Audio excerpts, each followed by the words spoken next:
Shalom saudaraku, firman Tuhan dari Yakobus 1 ayat 5, demikian firman Tuhan.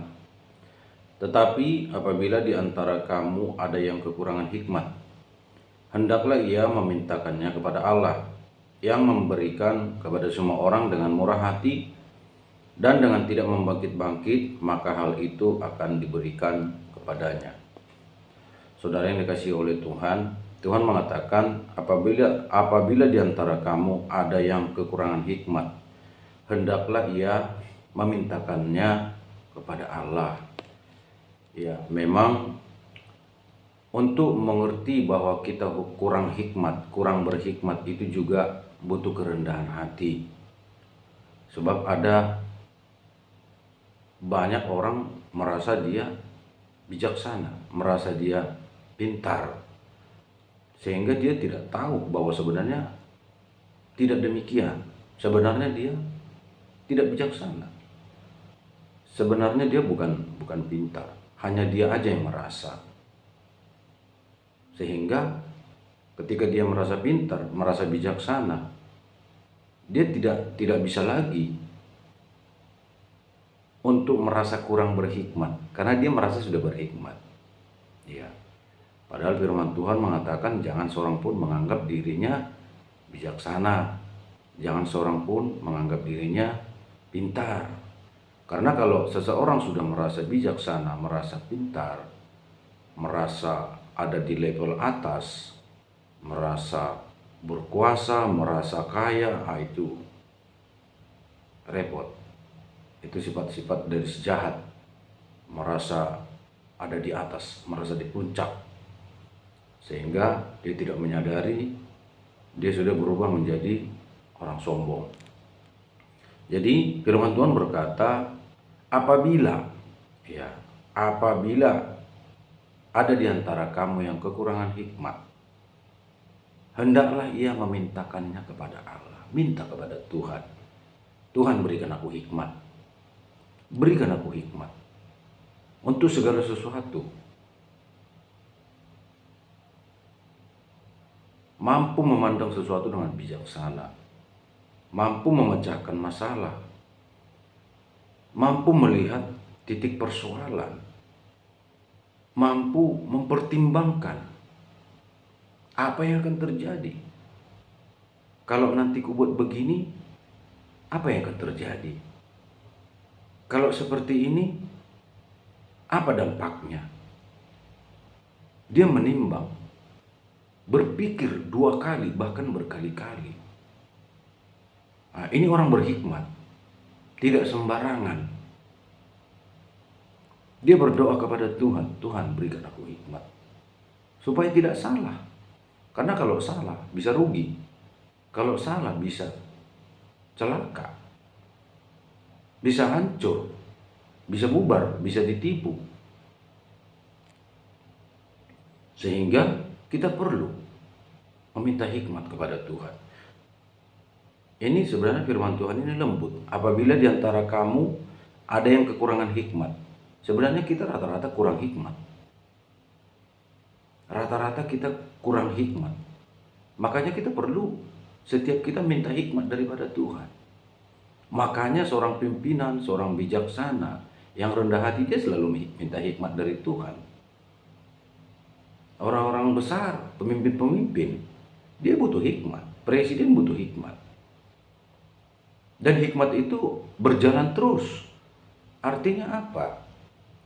Ada karunia dari Allah di setiap jalan hidupnya, menghadapi suatu situasi, permasalahan, persoalan, dan dia mampu menyelesaikannya, memutuskan sesuatu dengan bijaksana, dengan tepat, sehingga dikatakan apapun yang diperbuatnya berhasil, karena dia di dalam Tuhan.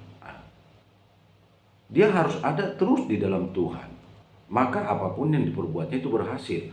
Ketika seseorang keluar dari persekutuan dengan Tuhan, itu dia akan jatuh dalam kebodohan, karena dia sudah di luar Tuhan. Sementara hikmat itu berasal dari Tuhan sendiri. Ketika kita ada di dalam Tuhan, maka hikmat itu akan menyelubungi kita. Sebab Allah itu adalah sumber dari hikmat itu sendiri. Ketika kita ada di dalam Tuhan, maka hikmat itu akan dikaruniakan kepada kita. Dan dikatakan di sana, Ia akan memberikan kepada semua orang dengan murah hati dan dengan tidak membangkit-bangkit. Maka hal itu akan diberikan kepadanya. Jangan juga kita merasa memiliki kepintaran, kebijaksanaan. Memang kita minta kepintaran, kebijaksanaan dari Tuhan. Tetapi belum nyata itu datang kepada kita. Kita sudah merasa berhikmat, merasa bijaksana melalui perkataan kita. Seakan-akan kita orang berhikmat. Nampak sepertinya kita membangun kalimat yang nampaknya itu supaya nampak orang intelek. Sepertinya dia pembicaraannya itu akademis. Seorang yang berpendidikan. Dia mengutip kata-kata yang tidak biasa supaya nampak, wah ini orang bijaksana. Itu justru Tuhan mengatakan, Tuhan tidak tertarik. Biarlah ketika kita meminta hikmat kepada Tuhan, keadaan kita memang rendah hati, memang kita butuh hikmat, sehingga tidak perlu kita bangkit-bangkit, kita ini orang berhikmat. Tidak perlu, apa adanya saja. Itu akan otomatis keluar. Karena hikmat itu sejatinya ya datang dari Tuhan, bukan dari kita, gitu. Hikmat manusia itu terbatas. Dan hikmat kita itu lemah. Secara manusia hikmat kita lemah. Karena kita sudah kehilangan kemuliaan Allah, sudah menjadi makhluk berdosa. Sehingga kita butuh hikmat dari atas, hikmat ilahi. Dan itu akan membuat kita berhasil. Jadi tidak perlu kita bangkit-bangkitkan perkataan kita atau kita merasa pendapat kita yang terbaik. Sebenarnya begini, sebenarnya begitu. Oh, merasa paling pintar. Merasa perkataannya lah yang paling benar. Merasa seakan-akan dia memutuskan keputusan yang terbaik. Tuhan tidak tertarik dengan orang seperti itu. Biarlah kita minta hikmat kepada Tuhan dan kita tetap rendah hati. Kita butuh hikmat, saudaraku. Setiap kita butuh hikmat. Sebab kita ini sebenarnya makhluk bodoh. Kenapa bodoh? Di luar Tuhan kita bodoh. Hanya ketika kita ada di dalam Tuhan, kita telah memilih yang benar, kita harus dibaharui dari hari ke hari. Kebodohan kita itu semakin dikikis. Dan Tuhan tambah-tambahkan secara bertahap kepada kita kepintaran, kebijaksanaan, hikmat terus-menerus diberikan. Hikmat itu penting untuk memelihara kehidupan, memelihara hubungan, untuk mengetahui apa yang tidak kita sadari, mengetahui apa yang tidak kita sadari. Sebab banyak hal-hal yang tidak kita sadari, tidak kita tahu, justru itu menghancurkan. Maka Yesus mengatakan, Bapa ampuni mereka, mereka tidak tahu apa yang mereka lakukan. Orang Israel, orang Yahudi tidak tahu apa yang mereka lakukan, tetapi dampaknya hebat. Dampaknya besar. Yesus disalibkan. Mereka melakukan kesalahan fatal, kesalahan besar oleh karena ketidaktahuan. Ampuni mereka Bapa, mereka tidak tahu apa yang mereka lakukan. Oleh sebab itu, kita juga harus berhikmat, harus bertambah pengetahuan.